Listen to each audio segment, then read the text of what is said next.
উত্তর 24 পরগনা 75 লক্ষ ভোটার রয়েছে, আন্ডার অ্যাডজুডিকেশন প্রায় 6 লক্ষ। দক্ষিণ 24 পরগনা প্রায় 5.5 লক্ষ, 5,22,000। পূর্ব বর্ধমান প্রায় 3,65,000। আন্ডার অ্যাডজুডিকেশন এগুলো কারা ঠিক করেছে? সুপ্রিম কোর্টের অর্ডারের পরে জুডিশিয়াল অফিসারদের ডেকে তাদেরকে এসওপি তৈরি করে দেওয়া হচ্ছে। সুপ্রিম কোর্ট তো এসওপি তৈরি করতে বলেনি। সুপ্রিম কোর্ট বলেছে যে একটা বৈঠক হবে, সেই বৈঠকে নির্বাচন কমিশনের প্রতিনিধি থাকবে, রাজ্যের প্রতিনিধি থাকবে, চিফ সেক্রেটারি থাকবে, রাজ্য পুলিশের ডিজি থাকবে। তারা ঠিক করবে নিজেদের মধ্যে আলোচনা করে, in consultation with the chief justice of Kolkata high court, যে কেসগুলো আন্ডার অ্যাডজুডিকেশন রয়েছে সেগুলো টাইম বাউন্ড ম্যানারে কিভাবে শেষ করা যায়। তারা এসওপি করে দিচ্ছে যে আধার চলবে না, বিবাহিত মহিলাদের ক্ষেত্রে আধার নেওয়া হচ্ছে না। সুপ্রিম কোর্ট অনেক আগে, প্রায় 7 মাস আগে যখন এসআইআরটা নিয়ে চ্যালেঞ্জ হয়েছিল, তখন বলেছিল আধার আইডেন্টিটি হিসেবে ব্যবহার হতে পারে, কিন্তু নাগরিকত্বের ক্ষেত্রে আধার ব্যবহার করা যাবে না। যাদের অলরেডি ড্রাফট লিস্টে নাম রয়েছে তাদের তো নাগরিকত্ব নিয়ে প্রশ্ন নেই, তাদের ন্যাশনালিটি তো এস্টাবলিশড। তার মানে কি, তাদের ম্যাপিং হয়ে গেছে, সেই কারণে তাদের ড্রাফট লিস্টের নাম বেরিয়েছে। ড্রাফট লিস্টে নাম বেরোনোর পর কারোর বিয়ে হয়ে ধরুন হুগলির কেউ চলে গেছে কোলাঘাটে, পূর্ব মেদিনীপুরের কেউ বিয়ে হয়ে গেছে নদিয়ায়, দক্ষিণ 24 পরগনার কারোর বিয়ে হয়ে গেছে উত্তর 24 পরগনা, বা উত্তর 24 পরগনার কারোর বিয়ে হয়ে গেছে দক্ষিণ 24 পরগনার কোনো একটা বিধানসভায়।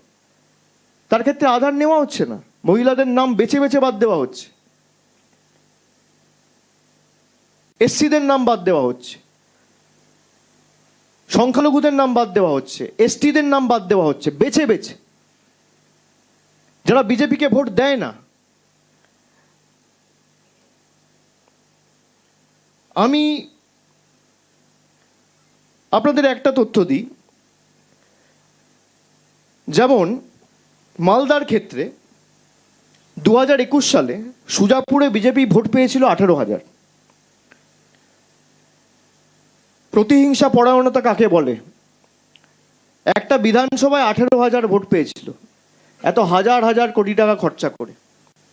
সেখানে আন্ডার অ্যাডজুডিকেশন একটা বিধানসভা থেকে 1,34,000, মানে 90% অফ দ্য বিধানসভা। আপনি বলে দিন না এই বিধানসভার মানুষ ভোট দেবে না, আপনি ঠিক করুন। আপনারা হাইকোর্ট মানেন না, আপনারা সুপ্রিম কোর্ট মানেন না, আপনারা লোয়ার কোর্ট মানেন না।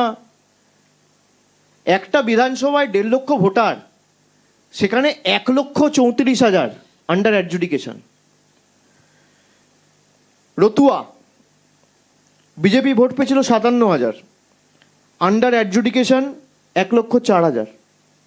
একটা বিধানসভার সংখ্যা, এটা জেলার নয়। মালতীপুর বিজেপি ভোট পেয়েছিল 36,156, under adjudication 94,737। Harishchandrapur BJP vote পেয়েছিল 49,000, under adjudication 91,000। Mothabari BJP vote পেয়েছিল 43,000, আন্ডার অ্যাডজুডিকেশন প্রায় 80,000। খালি 5টা বিধানসভার, মালদায় তো 12টা বিধানসভা রয়েছে, আমি খালি 5টা বিধানসভার উদাহরণ আপনাদের সামনে তুলে ধরলাম, যে একটা বিধানসভার 5%, 7%, 10% লোক নয়, 90% লোক আন্ডার অ্যাডজুডিকেশন। এটা কোন পর্যায়ে দেশটাকে নিয়ে গেছে? আর এটা একমাত্র বাংলায় হচ্ছে। আর যেখানে এসআইআর হচ্ছে সেখানে কিন্তু এত নিয়ম, এত রেস্ট্রিকশন, এই বৈমাতৃসুলভ আচরণ বা বৈষম্য কিন্তু নেই, একমাত্র বাংলার ক্ষেত্রে প্রযোজ্য। এটা আমি মালদার ক্ষেত্রে দিলাম। এবার আপনাদের মুর্শিদাবাদের 5টা বিধানসভা বলি। রঘুনাথগঞ্জ বিজেপি ভোট পেয়েছিল 27,000, আন্ডার অ্যাডজুডিকেশন 1,15,000 একটা বিধানসভা থেকে। ভগবানগোলা বাই ইলেকশন হয়েছিল, তৃণমূল জিতেছিল, বিজেপি ভোট পেয়েছিল 18,490। বদলা নিতে 1,10,000 মানুষকে আন্ডার অ্যাডজুডিকেশন রাখা হয়েছে। শামশেরগঞ্জ 1,08,400 লোককে আন্ডার অ্যাডজুডিকেশন রাখা হয়েছে। সুতি 1,04,980 জনকে আন্ডার অ্যাডজুডিকেশন দেখানো হয়েছে। লালগোলা 1 লক্ষ মানুষকে আন্ডার অ্যাডজুডিকেশন দেখানো হয়েছে। কোনোটা 80% অফ দ্য বিধানসভা, কোনোটা 78%, কোনোটা 75%, কোনোটা 70%, কোনোটা 60%। একটা বিধানসভায় মেরে কেটে 1.5 থেকে 2 লাখ লোক থাকে। 80% পোল হলে 1,60,000 লোক ভোট দেয়। 2 লাখ লোক যদি থাকে সেই বিধানসভায়, তার মধ্যে 1.5 লাখ লোককে রাখা হচ্ছে আন্ডার অ্যাডজুডিকেশন। নির্বাচন কমিশন তো বললো না কজন রোহিঙ্গা ধরা পড়েছে, কজন বাংলাদেশি ধরা পড়েছে, সব বড় বড় ভাষণবাজি করছিল। আজকে তো এদের উচিত প্রকাশ্যে নিঃশর্তে সামনে জনসমক্ষে এসে কান ধরে উঠবস করে বাংলার মানুষের কাছে ক্ষমা চাওয়া। আমাদের বাংলাদেশি বাংলাদেশি বলে তো দাগিয়ে দিয়েছিল।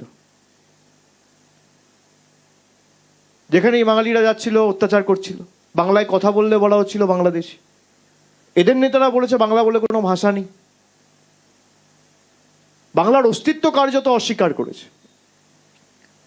এতটাই রাগ এদের বাংলার উপর। আর সিপিএম যখন বলে যে তারা নাকি বিজেপির বিরুদ্ধে লড়াই করছে, তৃণমূল লড়ছে না, আপনি দেখুন না একই সাথে তো দুটো নির্বাচন, কেরালার নির্বাচন, বাংলার নির্বাচন একই মাসে হবে, একই বছরে হবে, একই সময়ে হবে। তা যারা অভিযোগ করছে তাদের ভূমিকা কি ছিল গ্রাউন্ডে, কোর্টে? বিজেপি কেরালার নাম ক্লিয়ার করে দিল, কেরালাম, আমার তাতে আপত্তি নেই, হোক। কিন্তু 2018 সালে আমরা মন্ত্রিসভায় ক্লিয়ার করে কেন্দ্রের কাছে সেই প্রস্তাব পাঠিয়েছি, আজকে 8 বছর অতিক্রান্ত, বাংলার নাম তো ক্লিয়ার করলো না।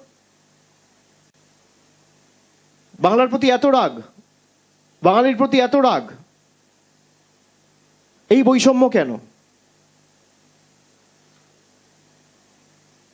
আমরা বলেছিলাম আমরা প্রতিবাদ করতে জানি, আমরা লড়াই করতে জানি।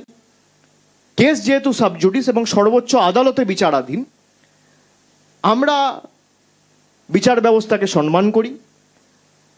আমাদের আস্থা ভরসা সুপ্রিম কোর্টের উপর রয়েছে।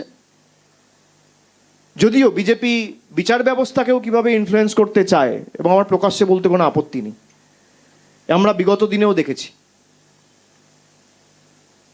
ফোন করে করে থ্রেট করা, যারা এখানে অবজারভাররা এসছে ইলেকশন কমিশনের, তাদের ফোন থেকে হোম সেক্রেটারি ফোন করে থ্রেট দিয়েছে জুডিশিয়াল অফিসারদের। আমাকে নেই নেই করে 20 জন জুডিশিয়াল অফিসার বলেছে।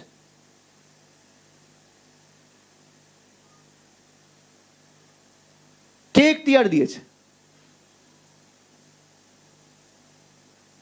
খুব গায়ে লেগেছে। 2024-এ হেরেছেন, 2023-এর পঞ্চায়েতে হেরেছেন, 22-এর পুরসভায় হেরেছেন, 24 থেকে 25 অব্দি যে 12টা উপনির্বাচন হয়েছে সবকটায় হেরেছেন, 21-এ হেরেছেন। 26-এ আপনাদের আসন সংখ্যা 50-এর নিচে যাবে। আমি 1 বছর আগে যা বলেছিলাম আজও তাই বলছি।